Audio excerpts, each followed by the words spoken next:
नमस्कार मित्रांनो, स्वागत आहे तुमचं डी मराठीच्या आणखी एका नवीन आणि रहस्यमय व्हिडिओमध्ये.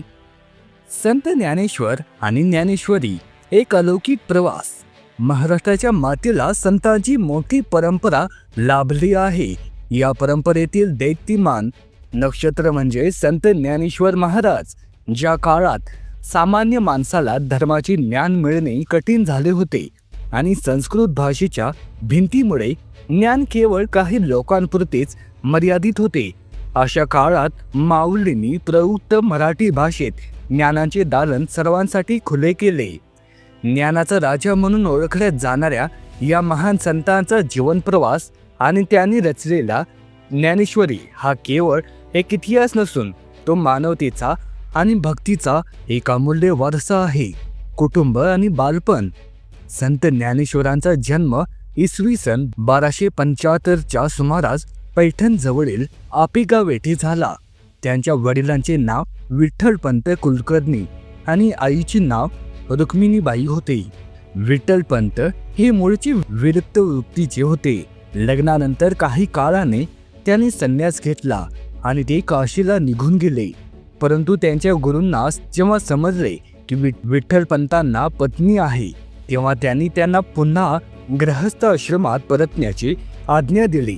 गुरूंच्या आज्ञेवरून विठ्ठलपंतांनी पुन्हा आपल्या घरी आले. संन्यास सोडून पुन्हा गृहस्थ आश्रमात प्रवेश करणे त्या काळातील सनातनी समाजाला मान्य नव्हते. अशा परिस्थितीत त्यांना 4 मुले झाली. निवृत्तनाथ, ज्ञानेश्वर, सोपानदेव आणि मुक्ताबाई या 4ही भावंडांना समाजाने खूप त्रास दिला. त्यांना वाळीत टाकले गेले. मुलांच्या मुंजीसाठी विठ्ठलपंतांनी देहात पश्चाताप घेतले, तरीही मुलांचा छल थांबला नाही. ही 4ही भावंडे लहानपणापासूनच अत्यंत तेजस्वी आणि आध्यात्मिक वृत्तीची होती. विद्वत्तेचा प्रत्यय आणि पैठणचा प्रवास.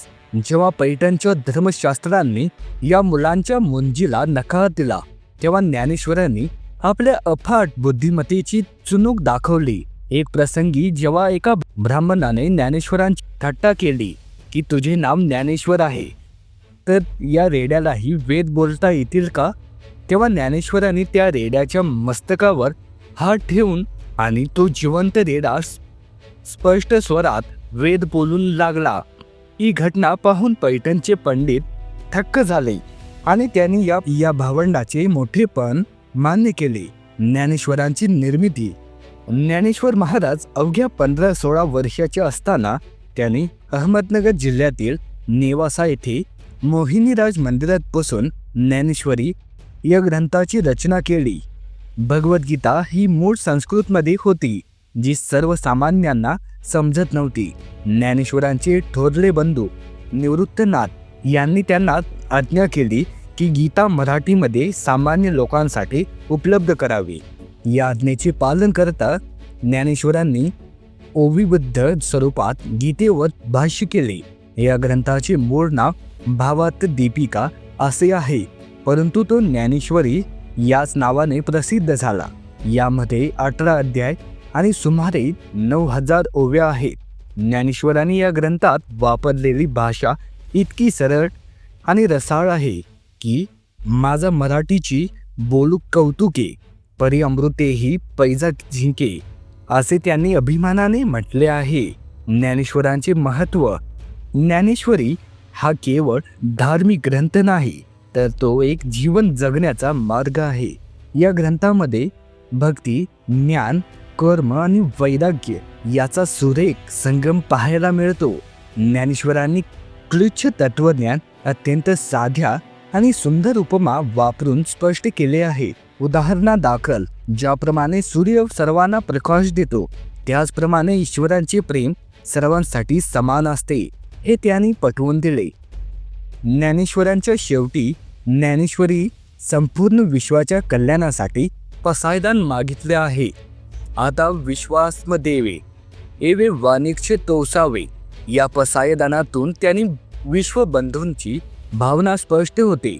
त्यांनी स्वतःसाठी काही न मागता संपूर्ण सृष्टीला दुष्ट प्रवृत्ती नष्ट होण्यास आणि सर्वांना सुख शांती लाभावी अशी प्रार्थना केली. इतर कार्य आणि चमत्कार. ज्ञानेश्वर महाराजांनी ज्ञानेश्वरी व्यक्तिरित्य, अमृतानुभव, चांगदेव पासष्टी आणि अनेक अभंगाची रचना केली. विसोबा केचर, नामदेव महाराज यांसारखे अनेक संत त्यांच्या सहवासात आले. चातुर्मासात ते तीर्थयात्रेला गेले आणि त्यांनी संपूर्ण महाराष्ट्र वारकरी संप्रदायाचा प्रचार केला.